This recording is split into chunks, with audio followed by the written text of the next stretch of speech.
He's not very friendly genetically. He sees a dog, he gets real stiff, tail goes up. The dog is kind of like a wiggly, friendly type of dog. Kicks him into prey, treating the dog almost like it's a rabbit. Does he, when you're taking him on walks and he sees dogs, does he bark at them too? Oh my God, yeah.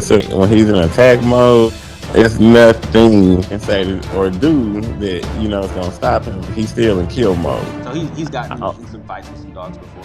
Yeah, like.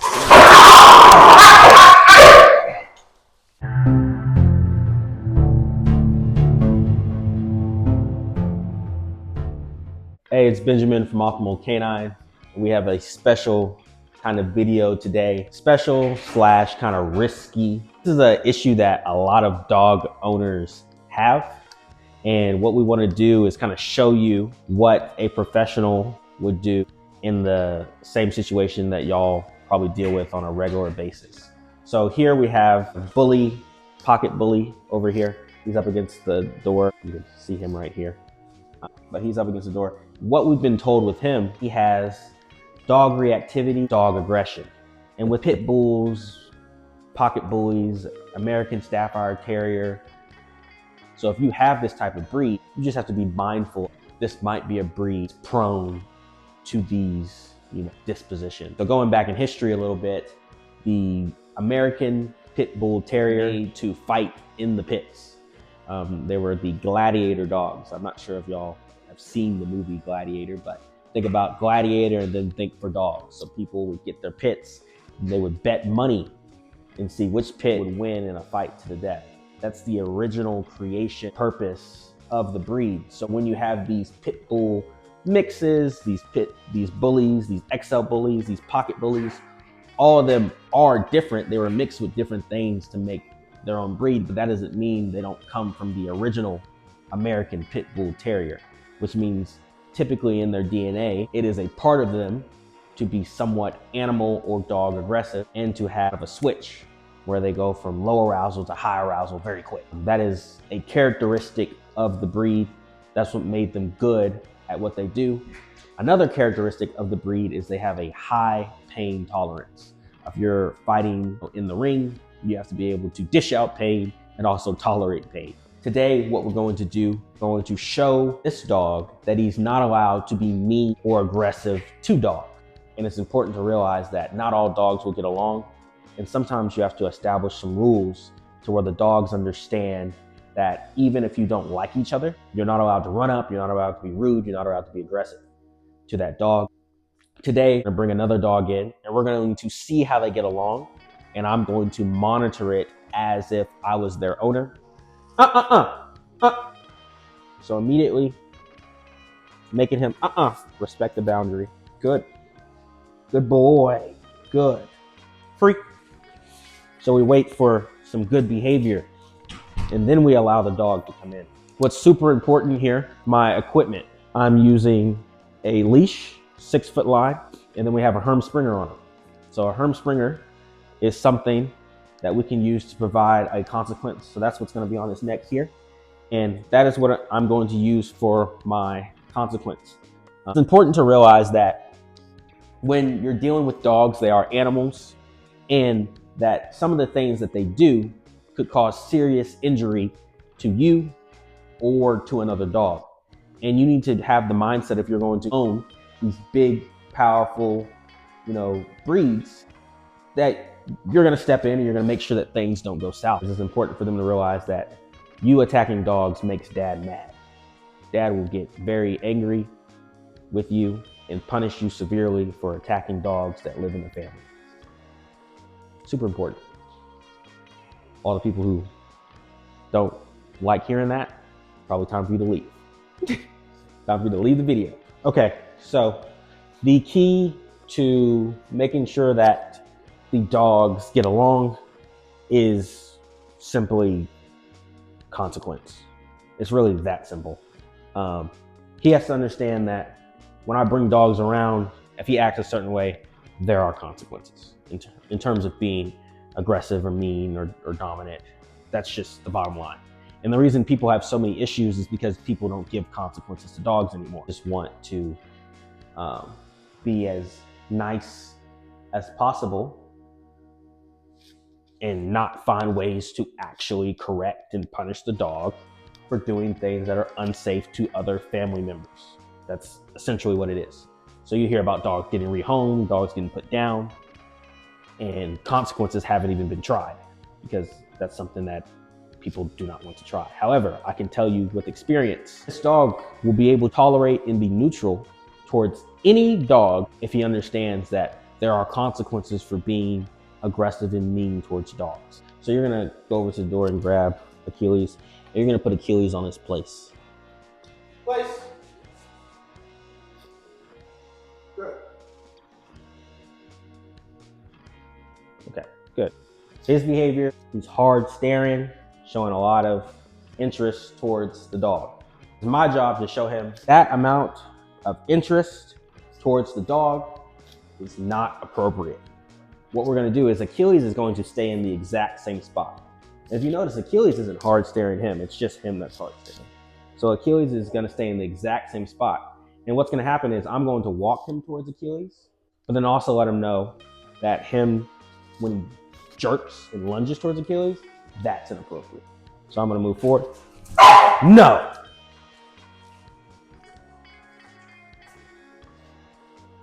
So I'm gonna bring him around Achilles.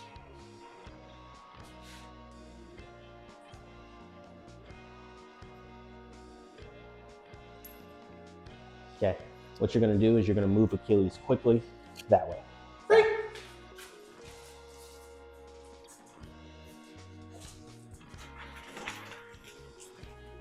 Hey, hey, so too much.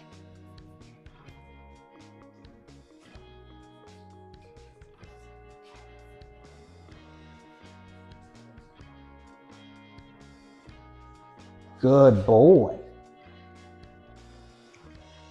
He didn't necessarily try to do anything super aggressive. Like it wasn't like he saw Achilles and got close and immediately tried to like bite him.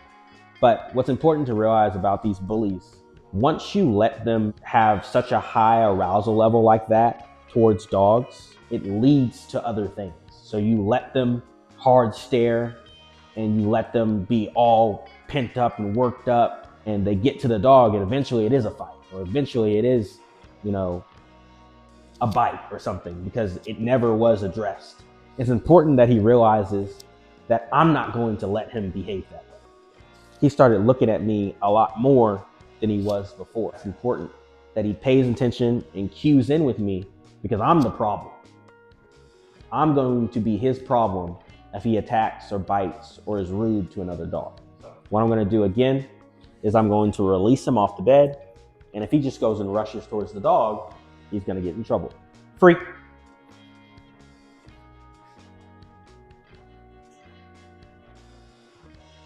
Good boy. And that's half of the time. That's as simple as it is.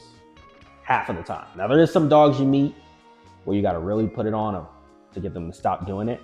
But half of the time, that is how simple it can be.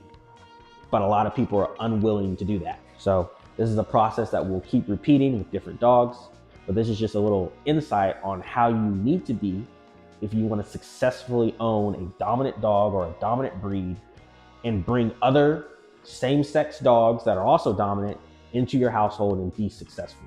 There's no other way. You're gonna have to get rid of a dog if you aren't able to do something like I just did. Hope this helps. Place. Good boy. Good boy. See what his reaction is. No. I didn't like that. So now that we've taken the time to address some of the behaviors he has with the dogs, the over arousal, now we have to handle the arousal on the leash. As you can see, he's at the end of the leash. He's constantly tugging at the end of it. So we have to teach him that this is inappropriate and he needs to pay more attention to the handler when going on walks. So now after some practice, we have a much better walking behavior. The handler speeds up and comes to an abrupt stop. The dog is paying attention and also comes to a stop. When you're walking with your dog in what we call loose leash walking, the leash should have a dip in it. I call it a U. That way we can tell that the dog is not at the end of it and is still paying attention to you on the walk. So now that we've addressed the leash walking, we're going to do another drill that is specifically to target Louis' lack of impulse control and his desire to just go into prey on anything that's moving quickly, whether it's dog or ball. I throw the ball and you see Louis straight to the end of the leash. If he does that and gets to my male, a dominant male will immediately lash back out, and that will cause a fight. It's important for Louis to understand that he is not allowed to go into prey or go into drive or be dominant towards a dog that is just playing fetch. He is not allowed to do that. He has to control his emotions more. And the handler is trying to give him that feedback. As you can see, the way the handler is doing the corrections is not effective enough. It's not punishing enough. And we know that because we look at the dog and the dog is still all in. He's all in to the behavior. And it's important to realize that with dogs, they're going to pick what's most rewarding for them. And you have to provide a punishment that is significant enough to suppress the behavior. So right now, he is still staring at my dog. He is still somewhat on the end of the leash. He is still willing to do what he did again. So I believe I'm going to throw the ball again and see end of the leash and look after the correction how he remains loaded, locked in, waiting for an opportunity to possibly get to my male. So we have to administer a correction that is more firm, that gets our point across. Now look at his behavior after a correction that is clear, firm, and appropriate. There's still a little bit of desire there, but it's gone down. I run my mouth through some obedience. And then I believe I throw the ball again here. Look at him go straight into prey on him. And he got corrected. That correction looked a lot more significant to him. So let's see how he behaves after, a correction like that. And I'm telling the handler, don't let him do that. Don't let him shuffle his feet and go into prey on another dog. Show him that that is what's going to get him into trouble. This is so important that Louis learns this. So I throw the ball again. Look at that. Look at that.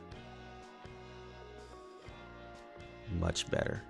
The only thing I would have liked the handler to do is, which I think he is doing, but not as significant as I'd like, is praise the dog. I'll throw it again. Louis does another good job of, look at him, not even looking. Goes the other way. I throw it again. Louis does not lock in. And I'm telling him, praise the dog, praise the dog. It's super important that your dog sees you explode with joy and happiness when he makes a good choice. Makes the opposite choice of what he was doing before, which was just completely locking in and going into prey on, a dog and trying to be dominant towards a dog. So this is an important drill. Let's see how he does this time. I throw it right by him. Look, he doesn't even move. You can see he stays right there. Perfect. And now we move into the final phase of the training. My client has bought a new puppy, a male bully, And that is the reason that Louis's behavior has to change, because he wants to make sure that his new puppy is safe. As you can see, the puppy is not scared of Louis. The puppy is a confident puppy. Tail is up high. He's not running from Louis. He's not crying or barking or tail tucked, trying to get away from Louis. He's open. And that just means that my client can have 2 confident adult males at some point. And we have to make sure that they get along, they have a good experience with each other, and they don't fight or try to dominate each other. Because hierarchy in dogs is a real thing. So, as you can see, I'm standing right there behind Louis and giving him feedback on what is expected. Don't overly lick. Don't hard stare at the puppy. Don't show any dominant behavior towards the puppy. You see how he's just licking him up and down?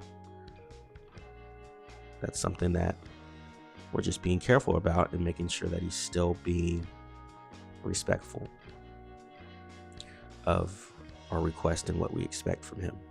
So keep in mind that we're getting this done in about 2 weeks. So there's different ways to do this, especially if you have more time.